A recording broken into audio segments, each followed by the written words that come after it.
साहेब आपण आज अंतरवाडीच्या आंदोलनात काय नक्की ईव्हीएम मध्ये ईव्हीएम बाबत आपण सक्रिय म्हणजे आंदोलन करणार आहात काय कुठची दिशा काय? नक्कीच पवार साहेब मार्केटवाडीला येऊन गेल्यानंतर पुन्हा साहेबांची भेट झाली नव्हती. मार्केटवाडीच्या विषयानं ज्या पद्धतीनं आम्ही खोलामध्ये गेलो त्या पद्धतीनं ज्या बूथवरती मला 31 मतं दाखवलेली होती आणि त्यांना 400 मतं दाखवली, त्या ठिकाणच्या लोकांनी स्वतः येऊन प्रतिज्ञापत्र करून म्हणजे अफिडेविट करून त्या ठिकाणी मला दिलेले आहे.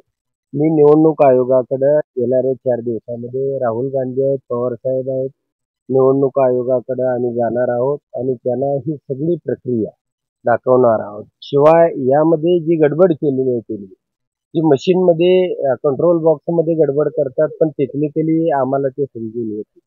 आमचं साधं म्हणणं आहे की व्हीव्हीपॅट मधून जी चिठ्ठी खाली टाकली जाते त्याला काळी जी ग्लास लावलेली आहे ती चिठ्ठी आमच्या हातामध्ये यावी आणि तुम्ही प्रिंट केलेली चिठ्ठी आमच्या हाताने त्यामध्ये टाकली जाते, म्हणजे ही निवडणूक पारदर्शकपणानं होईल. आता जी निवडणूक घेतलेली आहे या सरकारने त्यामध्ये जवळजवळ 150 मतदारसंघामध्ये यांनी गडबडी केलेल्या आहेत. यांचे मतदारसंघ किती आलेले आहेत पूर्ण सखोल माहिती काढल्यानंतर अजितदादा सुद्धा या मतदारसंघामध्ये 20,000 मतांनी पराभूत. जवळजवळ अजितदादांनी त्यामध्ये 1,80,000 जी मतं पडलेली आहेत त्यापैकी 1/3 म्हणजे 2/1 असं प्रोपोर्शन तिथं सुद्धा लावलेलं होतं. त्यामुळं योगेंद्र दादांची मतं 80,000 अधिक 7 अशी 41 आहेत आणि त्यांच्यामधली 81 मधली त्या ठिकाणी 60 वजा होतात. 20 वरती अजितदादा सुद्धा राहतात. अजितदादाचे फक्त 12 आमदार या ठिकाणी या राज्यामध्ये निवडून आलेले आहेत. त्यानंतर एकनाथ शिंदेचे फक्त 18 आमदार निवडून आलेले आहेत आणि भारतीय जनता पार्टीचे 77 आमदार अशी मिळून सगळी मिळून संख्या त्यांची 107 आहे आणि 2-3 अपक्ष आहेत अशी 110 फक्त संख्या. आणि असं असताना यामध्ये जो सखोलपणाने मी अभ्यास केलेला आहे, प्रत्येक मतदारसंघ वाईज अभ्यास केलेला आहे, प्रत्येकाला काय लावलं त्या ठिकाणी जयकुमार गोरेच्या बाबतीमध्ये सुद्धा 1:5 असं प्रोपोर्शन त्या ठिकाणी लावण्यात आलं. जयकुमार गोरेला मत आहेत 1,48,000 आणि त्या ठिकाणी गाडगेना मत आहेत 1,03,000. तर त्या ठिकाणी त्यांची सुद्धा 30,000 मतं ही ह्यांना म्हणजे गाडगेंची त्यांनी चोरली. त्यामुळे ती जर वजा केली त्यामधून तर गाडगे 1,33,000 वरती येतात आणि जयकुमार गोरे 1,31,000 वरती येतात. ते 10,000 मतांनी तिथे सुद्धा 13,000 मतांनी हे झालेलं आहे आणि प्रत्येक मतदारसंघ वाईज मी काढलेला आहे. काही एकही मतदारसंघ मी त्यामध्ये तांत्रिकदृष्ट्या सगळ्या अंगानं त्याचा अभ्यास करतोय. आता पवार साहेबांची भेट झाली दिल्लीमध्ये, राहुल गांधी, पवार साहेब आणि आम्ही सगळे मिळून त्या ठिकाणी निवडणूक आयोगाची भेट घेणार आहोत, त्यांना हे दाखवणार आहोत आणि त्याच्यामध्ये तुम्हाला हातापाया पडून आम्ही तुम्हाला विनंती करतो की व्हीव्हीपॅट मधली चिठ्ठी आमच्या हातामध्ये आली पाहिजे आणि कोणत्याही परिस्थितीमध्ये ती घेतल्याशिवाय आम्ही राहणार नाही.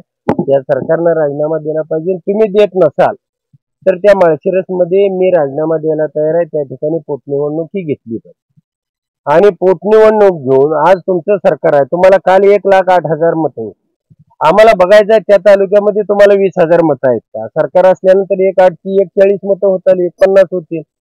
तर आम्हाला बघायचं तुम्हाला त्या तालुक्यामध्ये 20,000 मतं आहेत आणि त्यासाठी मी माझा राजीनामा द्यायला तयार आहे असं निवडणूक आयोगाला आम्ही लेखीपत्र तयार केलेलं आहे. आज पवार साहेबांकडे मी ते दिलेलं आहे.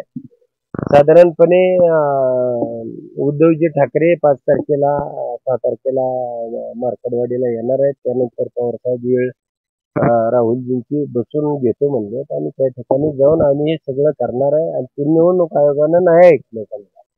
निवडणूक आयोग हा हिने नेमलेल्या शिपायासारखं काम करतो त्या ठिकाणी आणि सुप्रीम कोर्ट सुद्धा अतिशय बेदरलेल्या आणि दबलेल्या अवस्थेमध्ये आहे. परंतु या सगळ्यावरती कुणी ना कुणीतरी लढाई केली पाहिजे, मात केली पाहिजे आणि ही लढाई आम्ही लढणार आहोत. कोणत्याही परिस्थितीमध्ये हे लोकमताचं नसलेलं सरकार हे 4 महिन्याच्या आतमध्ये तुम्हाला जमीनदोस्त झालेलं दिसेल अशा पद्धतीची व्यूहरचना आम्ही केली.